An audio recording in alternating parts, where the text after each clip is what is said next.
In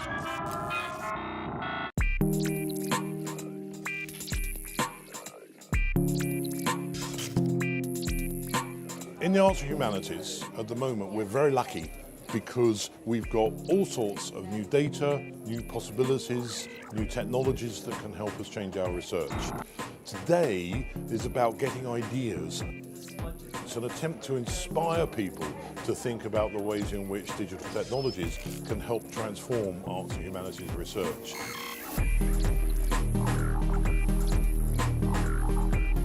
It really is trying to step back from the kind of formal academic conference situation where people are talking at you to something where you're actually liberated to play with stuff. Behind me on the screen we've got Gebel Man, which is our new digital interactive, which is a digital autopsy, which allows you to take layers off a skeleton and a mummy, and you can find out more about what happened. It's called Ginger colloquially in the museum. We're an independent art/creative industries group based in East London, and we are what we say. We work with the body, the live physical body and data, and we're particularly looking at work which interfaces between the virtual and physical. And today we've got two projects here, two commissions which premiered this year. One is Me and My Shadow, which is a 4-portal telepresence work where you could meet others full body in a virtual space. And the other piece is a piece called Visions of Our Communal Dreams, and that is an open sim world with telepresence involvement, social media involvement, avatar involvement within it. You can use social media into it, so you can tweet into it various words which will actually then form those things like flowers or birds within that world. Amongst the performances that we've got is a live notation in which a coder works to provide a, as it were, multimedia display around a dancer. It's very interesting because it's starting to use the computer as a, well, I was going to say an instrument, I'm not sure if that's quite the right word, but certainly as an instrument of performance.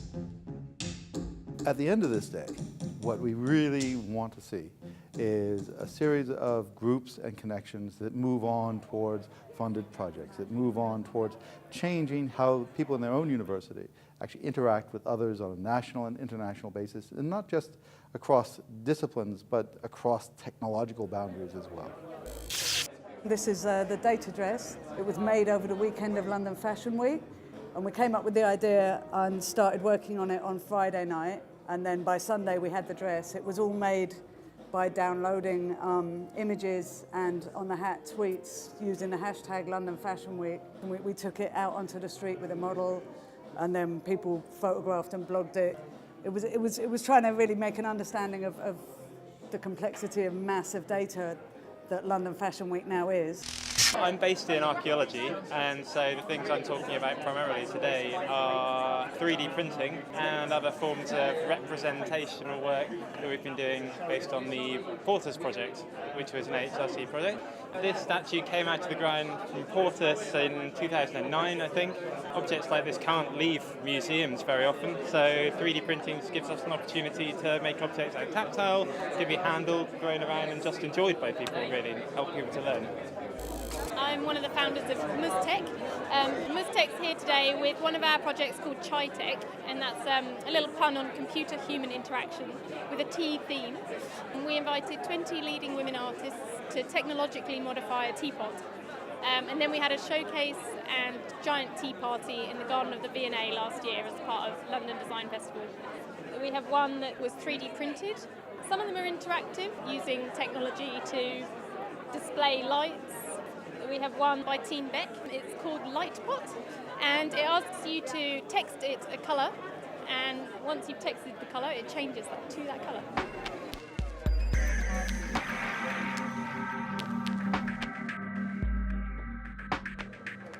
My name's Rachel Jacobs.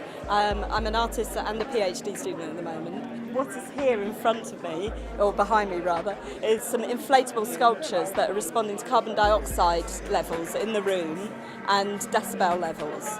So what they do is actually detect the kind of human presence in the room, particularly because there's a lot of people here that are making a lot of noise and breathing a lot of carbon dioxide out. The big one breathes and kind of responds to the breathing, and then the smaller one's responding to the noise. the arts and humanities and the digital will come together, regardless of what we do, just because the technological possibilities are fantastic. The role of the Arts and Humanities Research Council, however, is to facilitate that, to make it happen better.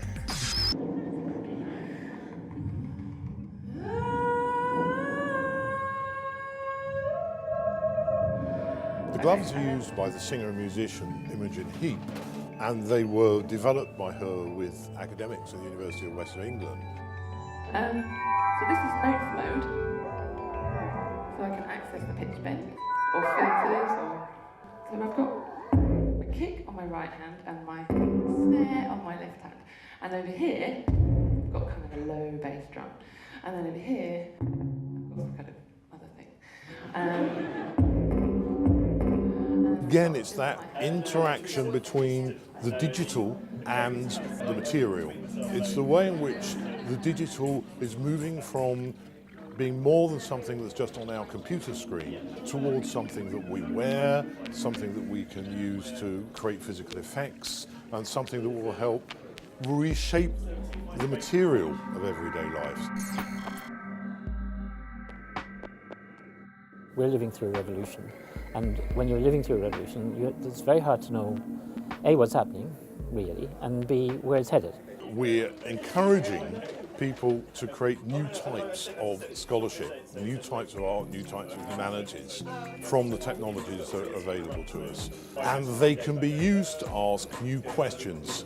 So what I hope comes out of today is that people will leave thinking about new types of questions that they can explore using the technologies that we've demonstrated here today.